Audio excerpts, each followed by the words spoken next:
Assalamualaikum warahmatullahi wabarakatuh. Bismillahirrahmanirrahim.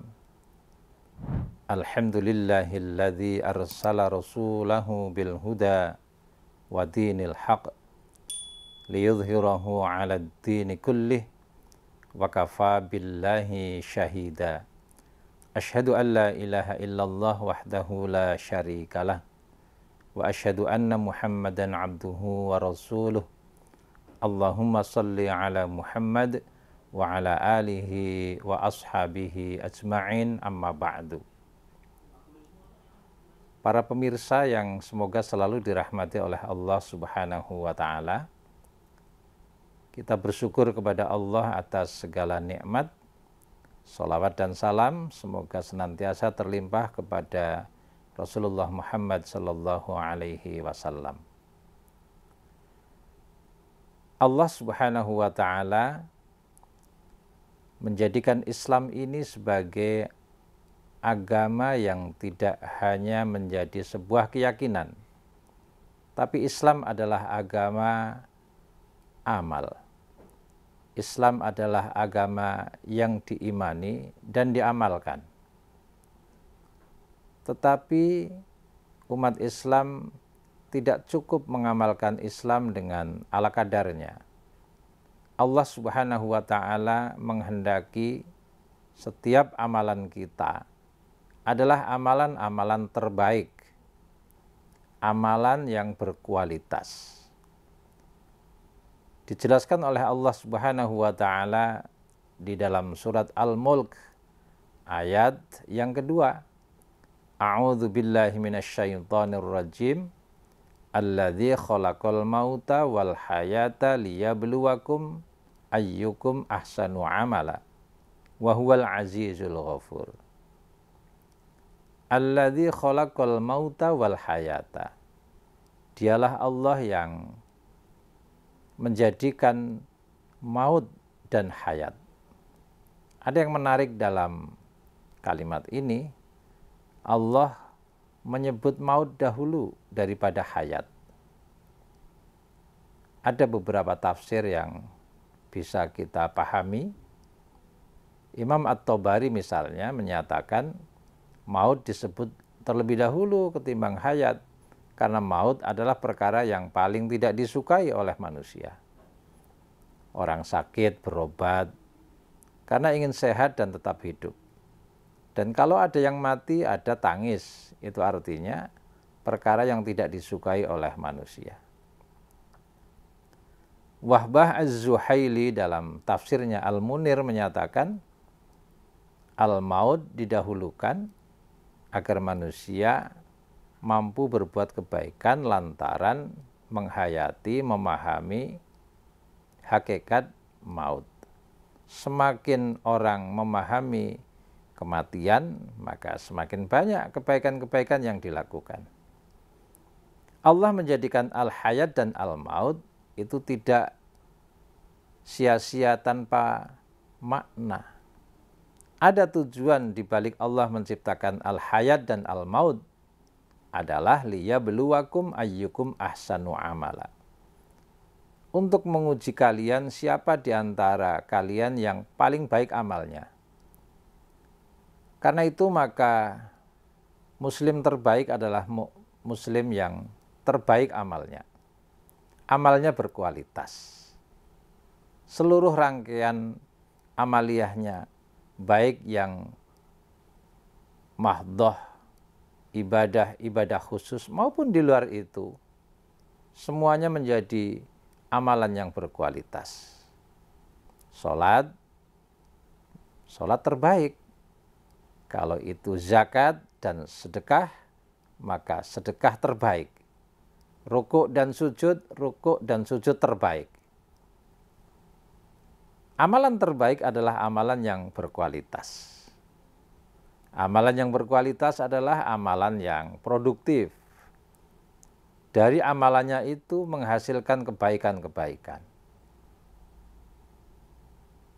Allah Subhanahu wa ta'ala memberikan sinyal kepada kita semuanya agar ritual kita, itu bernilai amalan terbaik, ritual yang produktif.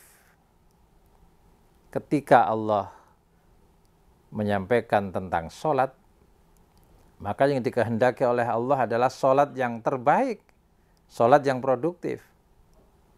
Di dalam surat Al-Ankabut ayat 45, Allah menegaskan sekaligus memberikan sinyal, wa aqimis sholah, innas sholata tanha 'anil fahsya'i wal munkar. Tegakkanlah oleh kalian sholat. Sesungguhnya sholat itu mencegah perbuatan keji dan mungkar. Jadi tidak mungkin sholat itu dikerjakan ala kadarnya, sekedar formalitas, sekedar rutinitas. Tidak cukup itu.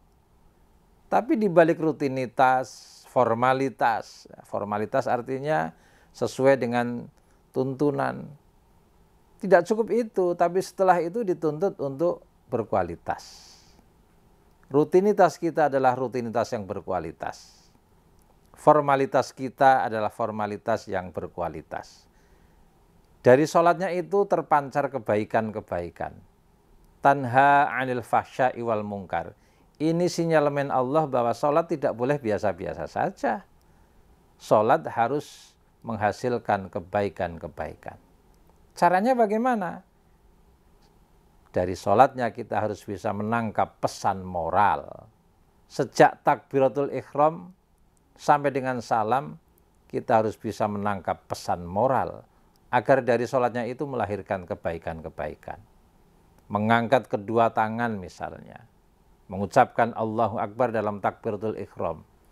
Itu ada makna yang luar biasa. Mengangkat kedua tangan artinya kepasrahan. Sadar akan kelemahannya. Sadar akan kekurangannya. Bukan yang terhebat. Ketika orang menyadari bahwa dirinya itu lemah, tidak hebat, Allah yang maha hebat, Allahu Akbar, maka dari takbiratul ihram akan terbangun sebuah karakter yang sadar akan kelemahannya, sehingga dia akan menghormati orang lain. Rukuk dan sujud misalnya. Kita harus bisa menangkap pesan moral dari rukuk dan sujud. Menurunkan kepala hingga rata dengan dadanya. Menurunkannya ketika sujud, bahkan paling rendah kepalanya. Itu menyadarkan kepada kita agar kita itu dalam hidup tidak selalu mengandalkan kepala, logika, tapi juga mengedepankan hati. Karena memang Allah menyuruh kita berpikir dengan kepala dan dengan hati kita.